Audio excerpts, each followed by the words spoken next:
pakiramdam ko, mabigat kami. Especially ang dami ko ring cargo. Ang dami ko ring dala dito. Hindi lang naman ako yung salo niya. Buong pamilya ko. Kasama pa yung kapatid ko. Inaabangan ng mga tagahanga ng Toro family ang bawat upload nilang reality vlog kada araw ng Sabado kung saan ipinapakita nila ang mga kaganapan sa pamilya sa loob ng isang linggo.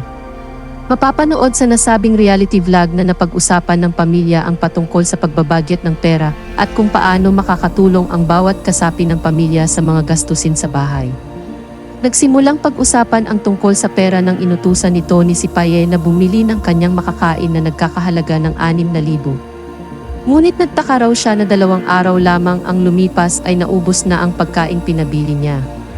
Dito na naglabas ng kanyang saloobin si Tony dahil ang pagkaing ipinabili niya ay sa kanya lang ngunit naging pagkain ng lahat. Pakiramdam raw ni Tony ay parang siya na ang umaako sa lahat. Maparenta, renovation, tubig, kuryente, maging ang pagkain. Anya ay sana man lang magkaroon ng pagkukusa ang mga kasamahan niya sa bahay na tumulong kahit na lamang sa pagkain, lalo na't karamihan ng mga gastos sa bahay ay siya ang nagpro-provide. Aminado naman si Papi na sa pakiramdam niya ay nagiging pabigat na sila kay Tony, lalo na't bagong panganak siya at hindi pa siya nakakabalik sa lahat ng kanyang ginagawa.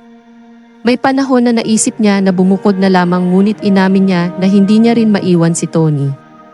Minabuti ni Papi na kausapin ang kanyang partner na si Harvey sa kanyang nararamdaman. Aniya ay pakiramdam niya ay nagiging pabigat na sila kahit na ginagawa naman niya ang kanyang makakaya na maibalik ang kanyang lakas sa trabaho.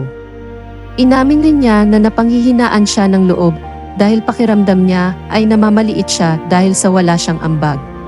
Minabuti niyang kausapin si Harvey nang sa gayon ay mapag-usapan ang maari nilang gawin at kung tama ba ang kanyang nararamdaman.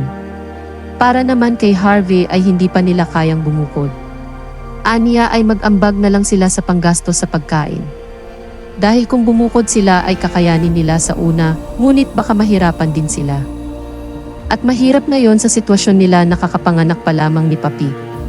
Para naman kay Papi, ay kung hindi siya nakakatulong sa pamilya, ay huwag na lang siya maging pabigat.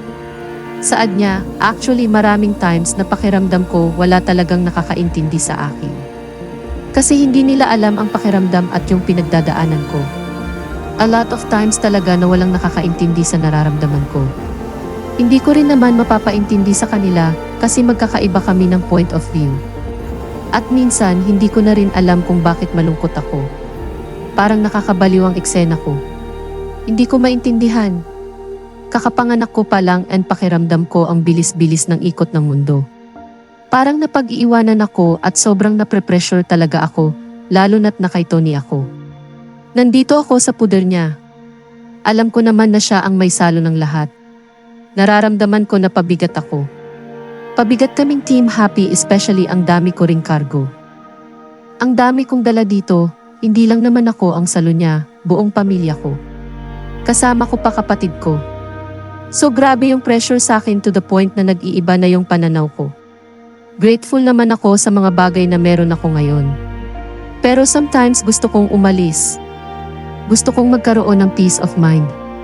Na alam kong masasaktan sila kasi feeling ni Tony iiwan ko siya or what. Na parang pinakinabangan ko lang siya and then aalis ako. Pero hindi ganon. Minsan talaga gusto ko lang ng peace of mind. Para makapag-function at makapagtrabaho ako ng maayos. By that way, makapag-provide ako at hindi ako maging pabigat sa kanya. So at this point, sarili ko ang kalaban ko dahil ang gulo ng utak ko. As in, kung ano-ano na ang nasa isip ko.